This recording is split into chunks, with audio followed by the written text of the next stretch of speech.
இந்த துறை வந்து அரசு துறை தானே, நீர்வளத்துறை அரசு துறை. மக்கள் பிரதிநிதிகிட்ட ஒரு வார்த்தை சொன்னால மரபுன்னா காலகாலமா எப்பவுமே நானும் ஒரு 3 வருஷம் திறந்து விட்டுருக்கேன். போன வருஷமா சொல்லாம கொள்ளாம திறந்துட்டீங்க. இதெல்லாம் தப்பு இல்லை, இது சொல்லணும் இல்லை. இது நீங்களே மக்கள் பிரதிநிதி ஆகிட்டா பிறகு கவர்மெண்ட் அதிகாரிகளை கவர்மெண்ட் ரன் பண்ணிடலாமே.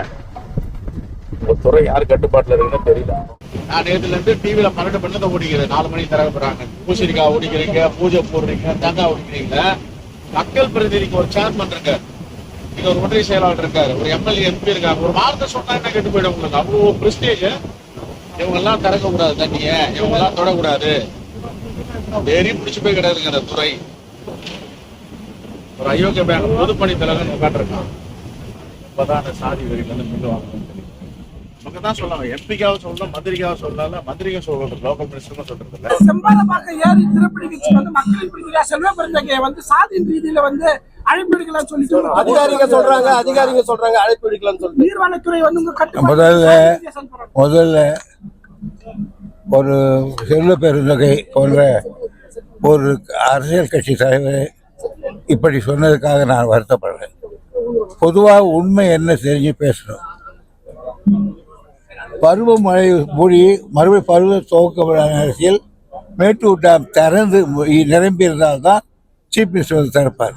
அந்த ஒன்றை தான் நாங்கள் திறப்பாங்க, மேலே லோக்கல் திறப்பாங்க. இது மாதிரி சின்ன சின்ன இதெல்லாம் ஆற்று குறுக்கு மேலே கட்டியிருந்தா பண்ண மாட்டாங்க. அதுக்காக அவர் வந்து அவ்வளோ பெரிய சொல்லி செய்கிறார். கூப்பிடணும்னா கூப்பிடலாம், அது ஒரு தப்பு கிடையாது. என்ன கிடையாது, இது யாருமே கூப்பிட மாட்டாங்க. ஏரியா நான் கேட்குறேன், காவேரி பக்கம் ஏரி பண்ணுறாங்கன்னா அது மாதிரி அது தேங்கியிருக்கு. அதை கொண்டு வந்து இப்படி ஒன்று செய்திருக்கார். அங்கே ஒருத்தங்கிறான், இங்கே ஒருத்தங்கிறான். நான் ஒன்று சொல்கிறேன், அங்கே ஒருத்தர் இருக்கான், அவனால் தான் இதை சொல்ல. எனக்கு எங்கள் தொகுதி தான் ஒரு செல்வ பெருந்தகை. இது அன்றைக்கே சொன்னார், என்கிட்ட ஃபோன் பண்ணி சொன்னார். என்றைக்கு அந்த தண்ணி திறந்து விட்ட மறுநாள் காலையில் 12 மணி எனக்கு ஃபோன் பண்ணார். எனக்கு தகவல் தெரிலப்பா. அதுக்கு முன்னே வந்து தலைவர் ஒரு ரிவ்யூ மீட்டிங் போனாங்க.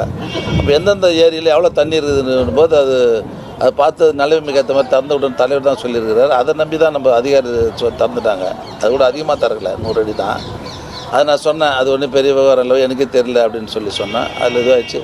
அது ஒன்றும் பிரச்சனை இல்லை, அது ஒன்றும் பெரிய பிரச்சனை எடுத்துக்க வேண்டியதில்லை. பிளே ஸ்டோர் மற்றும் ஆப் ஸ்டோரில் இருந்து பாலிமர் செயலியை QR கோடு மூலம் பதிவிறக்கம் செய்யுங்கள். செய்திகளை உடனுக்குடன் பெறுங்கள்.